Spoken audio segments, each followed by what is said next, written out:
Is your church frozen in the status quo? We're going to help you thaw it out today on the Church Revitalization Podcast.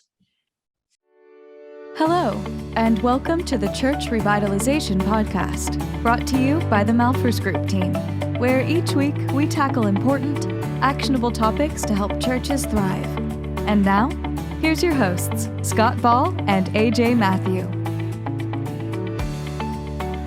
Welcome to the Church Revitalization Podcast. My name is Scott Ball. I'm joined by my friend and co-host, AJ Matthew. AJ, funny little anecdote before we get started, apropos of nothing. My kids were in the car with me this week, and we were listening to, well, actually, they didn't believe that I helped to co-host a podcast. They didn't. Oh. Yeah, even though they know I do you could this. Possibly be the celebrity that they hear every week because they are listeners, obviously. Obviously, right? So we're in the car and they're like, "You're not on a podcast." And I'm like, "Yeah, I am." So I pull it up on my podcasting app. I hope all of you listening have subscribed. And so I tap that on and they're like, you're the co-host of this. Are you they wanted to know, am I the boss? Am I the boss of the podcast? So I said, it's not really like that. AJ and I do this together. We're partners in this. We're co-bossy. Yeah. And they said, so does that mean you're a co-boss? Right. And I said, I had no way to explain it. So just what I thought that was kind of a funny thing that happened in the car. The kids were like, wow, the co-host. You must be the boss or the co-boss at least. And so I'm adding that to my business card, co-boss of the Church Revitalization Podcast. I have, all celebrities all go through that at one point in their life. Their children are like, what? That's you? That's you, Dad? Yeah. My kids are 7 and 9. So they're not like 16 years old. I just want to clarify that. All right, let's hop into today's topic. AJ, we're talking, change is hard, man. Change is really hard. Even with COVID, which made change a little bit easier, we had an excuse to change some things or even change a lot of things. I know that we talk to churches every day where they're still encountering so much resistance to change. And research shows that anywhere between 80 to 85% of people in any organization are at least slow adopters, if not late or never adopters. In an organization, you may have anywhere between 2 and 20% of people in your organization are never adopters, people who will absolutely never change. And so, change is hard. People don't love it. Well, just this morning, you suggested I try a new video editing software. And my response was, I don't want to learn some new video editing software. I like the one I'm comfortable with. Yeah. So change is hard. Change is hard. So today we want to help you, listener. How do you start that process? How can we make people uncomfortable with the status quo so that we start to have the freedom then to implement change and to move us forward in a not change for the sake of change itself, but change for the sake of the kingdom. And we actually have seven things that you can do. So we're going to move pretty briskly through them, but they'll all be discussed in today's show notes. Yeah, and the big picture view on this is that the status quo, the majority of churches in the United States are plateaued or declining. The strong majority of them are plateaued or declining. So the status quo, that's the status quo that we're referring to, is a stagnant or declining church overall, capital C church. Yep. And so, how do we make a shift? How do we move from doing the same thing over and over to doing something different? It starts with the first point here. Well, let's also point out this content is coming as an excerpt from one of Dr. Malphurs' books from quite a while ago, Pouring New Wine into Old Wineskins.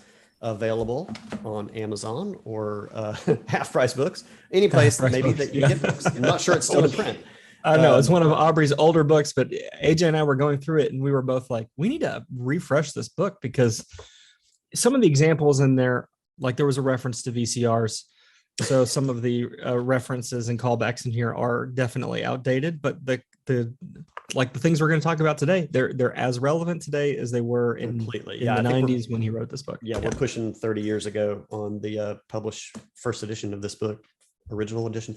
Anyway, okay. Number one is a little bit more of a movement from God and not so much created by humans, but that God can sometimes in churches create a dissatisfaction with the status quo in a variety of ways. And so, I guess the lesson for us in this is we need to be paying attention to information God might be giving us in what's happening around us. So maybe a good example of this, Aubrey talked about this as a widely perceived crisis in the church, even such things as natural disasters and various things. So sort of an outside force that we in the church would perceive as perhaps being something coming from God. COVID, great example, right, Scott? I mean, we had not a widely perceived crisis, a widely understood crisis 2 years ago that shook the church big time. So this, if COVID didn't make you look at your church with maybe, a new lens or perspective on, okay, how did we fare through this and what might we want to begin doing differently so that we get better outcomes the next time something like this happens? I really encourage you to consider that COVID was an opportunity for the church to make some changes. For sure. And a lot of churches did. Almost every church, even if it was a simple thing, relatively speaking, like our services are online now. I mean, there are small shifts like that almost every church made. There's a famous quote from Winston Churchill. He said, never let a good crisis go to waste. And it's true. I mean, that might be kind of, I guess, a little bit cynical, but if you want to think of it from a more theological angle or context, I think it's clearly evident that God allows famine and drought and persecution to happen so that his people would respond to him. I mean, this is the whole Deuteronomic cycle, is it not? People get complacent, they get fat and lazy, and they get sinful, and then God allows persecution to come to the Israelites so that they might turn back to him and go, we're sorry, we're going to change. In a more New Testament example, the persecution of the Jerusalem church occurs with around the stoning of Stephen, which prompts them to do what God had commanded them to do, what Jesus had commanded them to do, which is to go make disciples of all nations. So it's not until the stoning of Stephen that they stop kind of hanging out in Jerusalem. They actually start pushing out beyond the boundaries of Jerusalem. So I mean, it is a little cynical, I suppose, but don't let a good crisis go to waste. If there's a change in leadership, or there's, God forbid, another pandemic or some sort of crisis, small scale or large scale, see it as an opportunity to maybe step into the next season that God has for your church. Yeah. So this first one sort of sets up, a possible external scenario that could be happening in your church. And really the next 6 of these on the list is more so how your church's leadership should respond and act. But don't misunderstand that something external has to be the catalyst. Really, the point of this entire podcast episode is that you as leaders in the church should be the catalyst regardless for initiating change in the church. But number 2, in response to something that's happening, is that you basically, like as we just said, don't let a good crisis go to waste. Paint a candid, ominous picture of the future. If something has taken place that allows you to maybe start speaking honestly, if people have reached a point where they're open to hearing a little bit of honesty about where you're presently at, you should take advantage of that and do that, because that's what's going to help drive things forward. So it could be, COVID, everybody then all of a sudden knew, the churches that weren't even previously counting attendance, all of a sudden in COVID, they're like, we're half of what we were. We're a quarter of what we were. And like, really? I thought you weren't counting. Well, we kind of were. We know we're half. So understanding facts and trend lines, understanding things that have maybe changed already, and the negative impact that it's going to continue to have on the church if it plays out in that direction that it's going. Yeah. And I guess I would push back a little bit and say, sometimes the crisis isn't external. Sometimes it's internal. Mm-hmm. I can think of a church that I did a church ministry analysis for, and they were bleeding young families. They knew kind of that was, the leaders especially knew that was happening, but the church as a whole wasn't aware, because the bleeding was slow enough of a pace that it wasn't really obvious on any given Sunday that it was happening. And so when I presented to this church and I showed them the charts of what was happening, there was an audible gasp in the room. I'll never forget it. It's not something that you don't hear audible gasps in an auditorium very often doing what we do. More contemplative nods and things. But there was a gasp when they saw this trend line. And, so showing people these pictures and going, this has been happening. And so this was pre-pandemic, AJ. This was before COVID hit even. They were surprised when they saw, oh, we've been losing young families for, at that point it had been 5 years. It was just little bit by little bit by little bit. And they had lost something like 45% of their families in that time span. Mm-hmm. Yeah, we're not talking about manipulation. We're talking about opening people's eyes to reality. Just holding a mirror up. Yeah, right. Have we not all had that moment where you've been sitting at dinner, with friends or family, and then you go use the restroom, you wash your hands, and you look up and there's like something in your teeth, and you're like, why did no one show that to me? Like, why did no one say, hey, you have this massive piece of basil like in your teeth?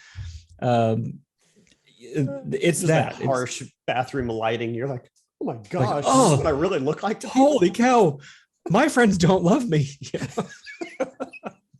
So, you want to do that. You sometimes showing that those facts and trends, it might be ominous and it might be dark, but it's the truth, and we need to paint that picture. Yeah. All right. Our third one is that we may need to call attention to our church's reputation in the community. So another, real reality-based, honest, introspective look at ourselves. Reading this point here that made me think of a church in my city. And often, really, when we're driving by and, somebody might look over there and see that church, it's been like, it has kind of looked the same for years. It's always a little overgrown, like faded banners, but I know they're still, it's not closed, not an abandoned building, but we're always like, what's up with this church? Who goes there? Why are they always like that? Maybe it's just our family because we pay attention to churches, but maybe that's their reputation in the community as kind of looking lifeless. Do people drive by your church and wonder, are they open? Do people really go there? What does this church do? What are they all about? I think what's worse is people driving past your church and not noticing it at all. Mm-hmm. Not even realizing that it's there. Yeah. Nehemiah chapter 2, Nehemiah's encouragement to the people, he says, come, let us arise and build, that we may no longer suffer derision. There's an acknowledgement that the people of Jerusalem are being mocked and ridiculed by their neighbors because of their inability to solve any real problem. The walls of Jerusalem had been destroyed for more than a generation and still had never been rebuilt. And so, they're able to complete that project in 52 days, which to me is amazing.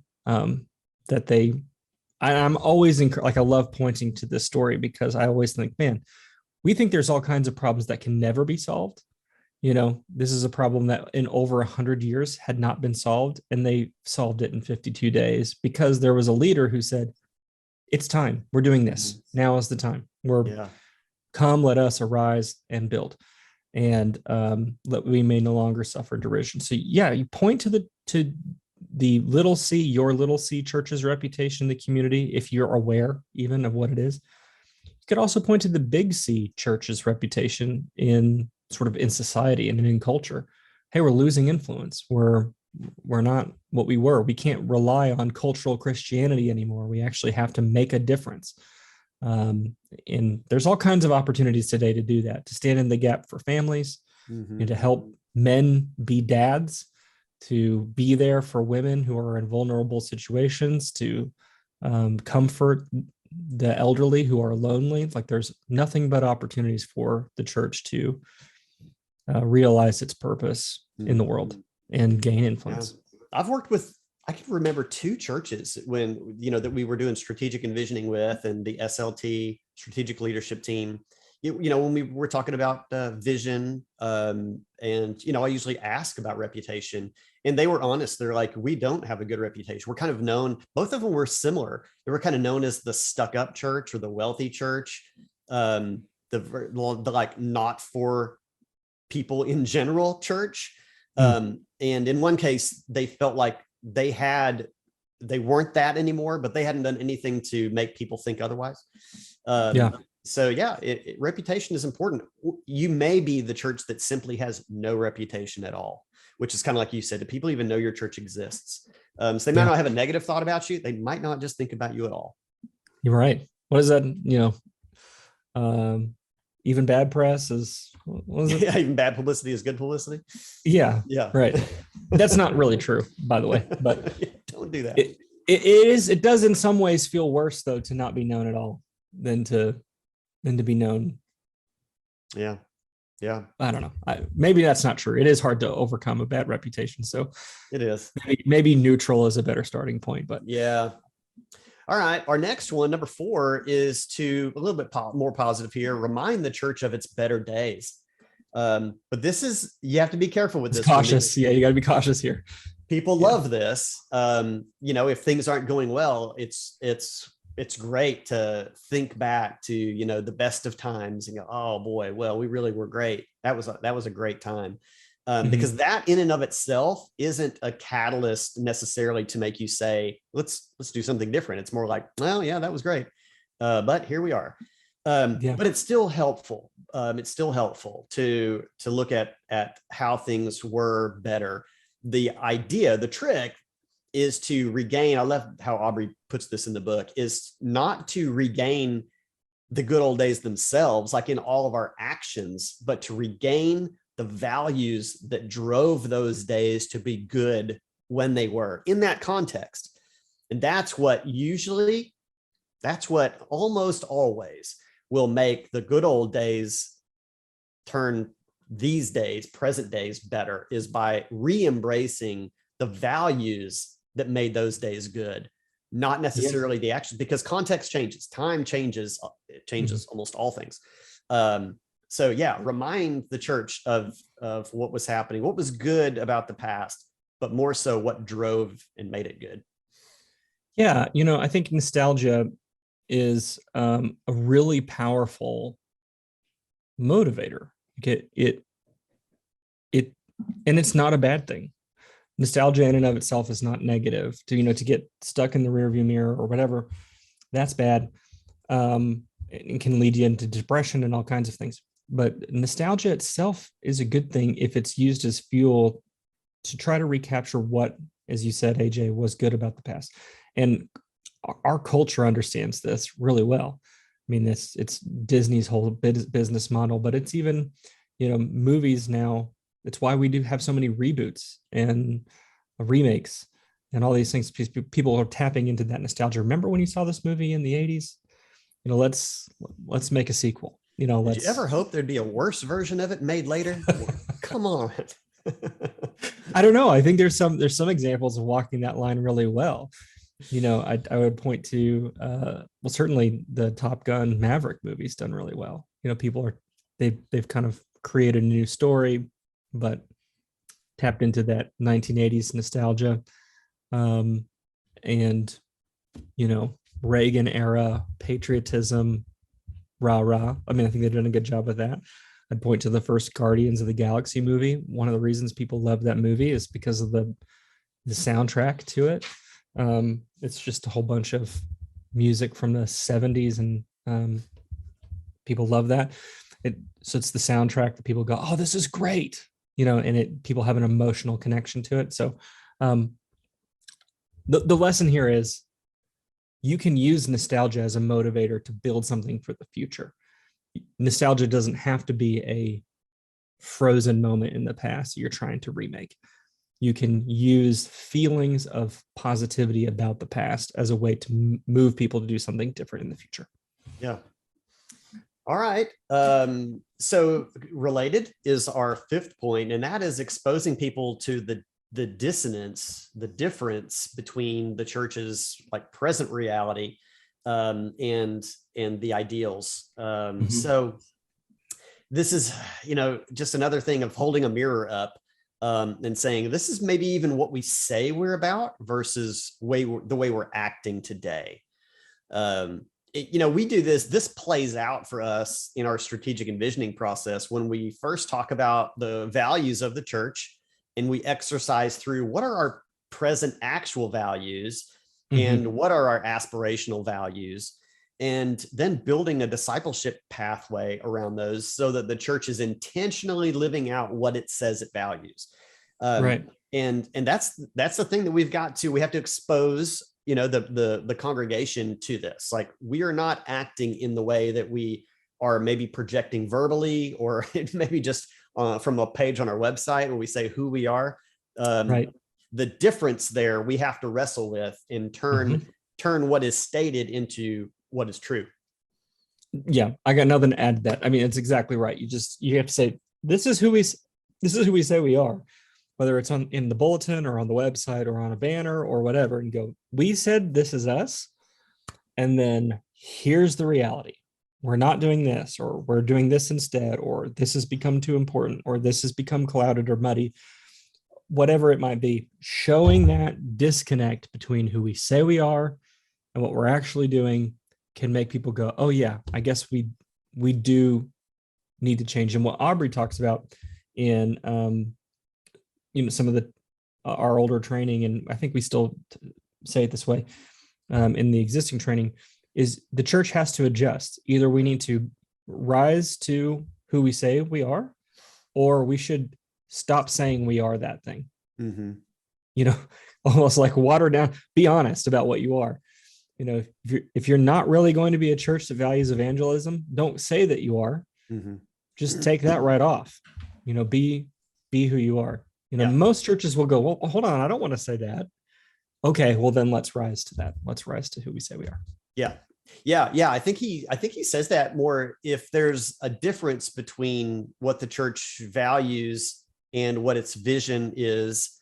The probably what needs to change are the values. You probably aren't actually valuing right. What you need to be valuing to make the future become a reality for you. So yeah, you got it.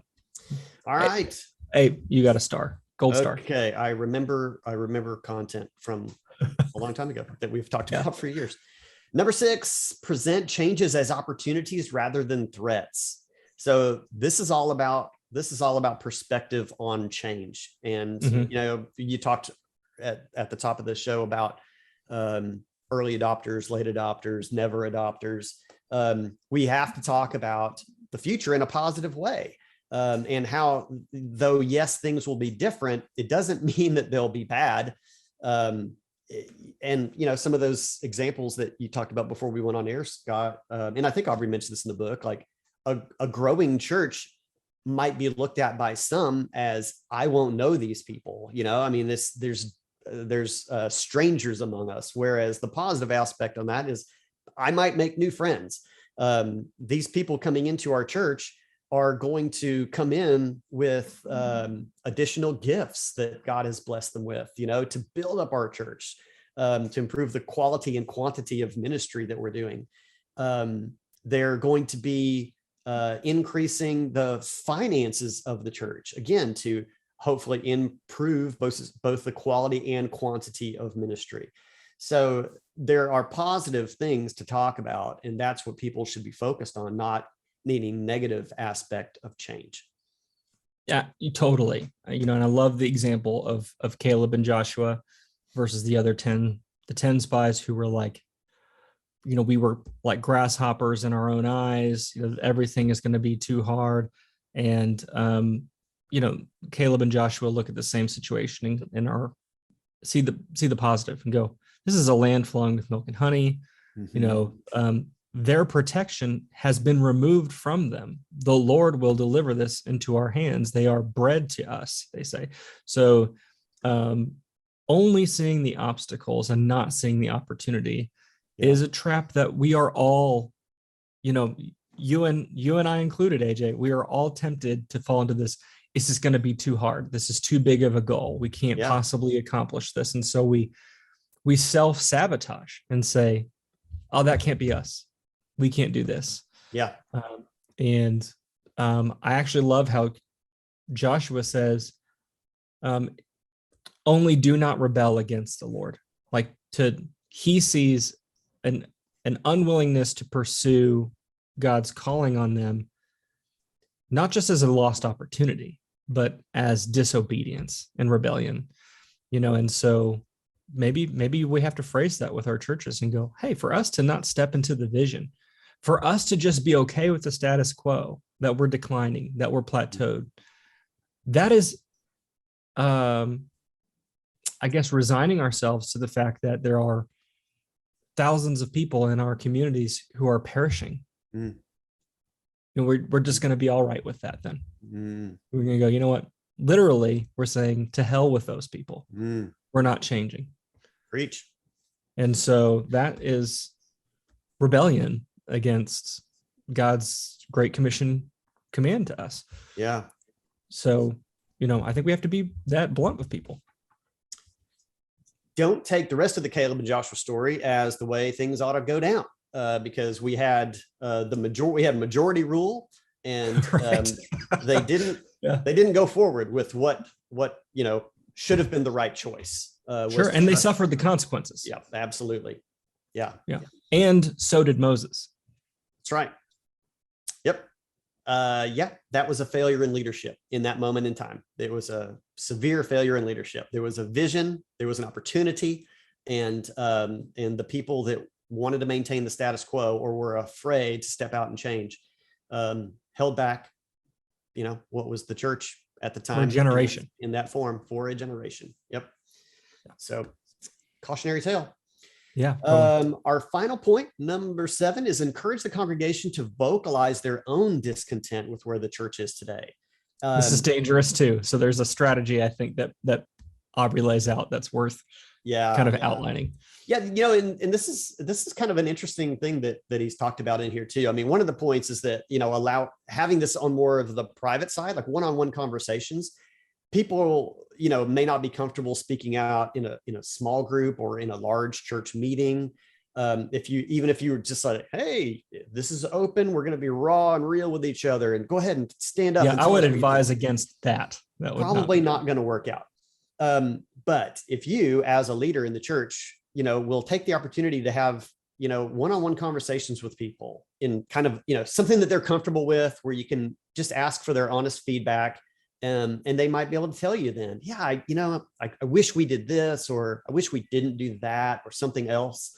And kind of bring all these things together, make some notes, and then you don't need to present it as like, well, Jane told me she hates this and Bob said that, but you can just speak to the congregation then, kind of putting all of these thoughts together that various people have had, and you'll probably find a lot of common threads as well. So you don't need to necessarily present this as, like an itemized list, but you probably will gain enough information that when it's presented in more of a large group format, there's going to be so many people in the congregation that are like, I was thinking that same thing. That's what will actually begin to bring this discontent with the status quo into the forefront without alienating anybody or, putting anybody on the spot or, maybe even creating conflict in the church. Yeah, well said. I think that you nailed that. You want to try to find those things, and you can say to folks, hey, you all said this. These are actual comments from you. And, and acknowledging that no church is perfect. Our aim is not perfection, because we know we won't achieve that. But since no church is perfect, that means there's always something we can be doing better. That's kind of how Aubrey talks about it. He's like, acknowledge that nothing's perfect. Okay, so what can we do to improve today? Mm-hmm. And if that's the case. So let me just briefly, because we've covered a lot of territory here, 7 different strategies for breaking through the status quo and breaking free from the status quo. The first is to identify these maybe external situations that God has allowed to maybe identify some dissatisfaction. So there's a crisis or a change in leadership, or something else is going on that is external to us that creates dissatisfaction with the status quo.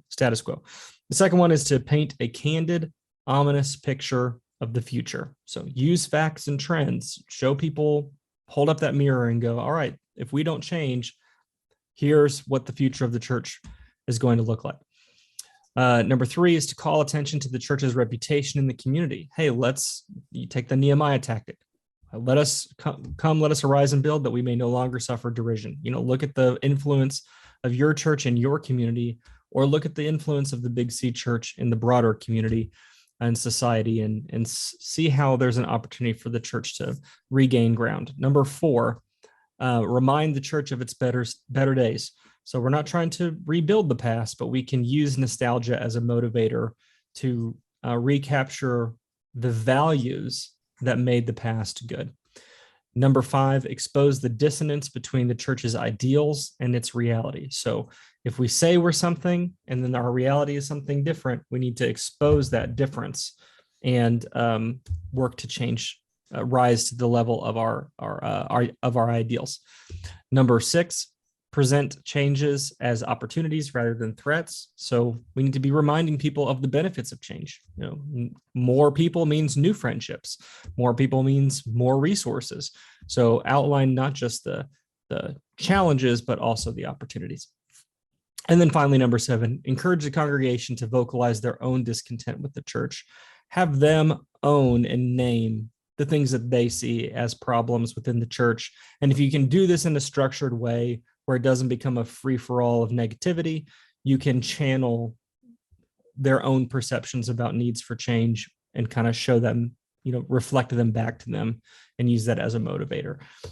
Some combination of these 7 things is likely enough, but bottom line is, if you're the leader, if you're an elder or a board member or a pastor in the church, God is calling you to be the change agent.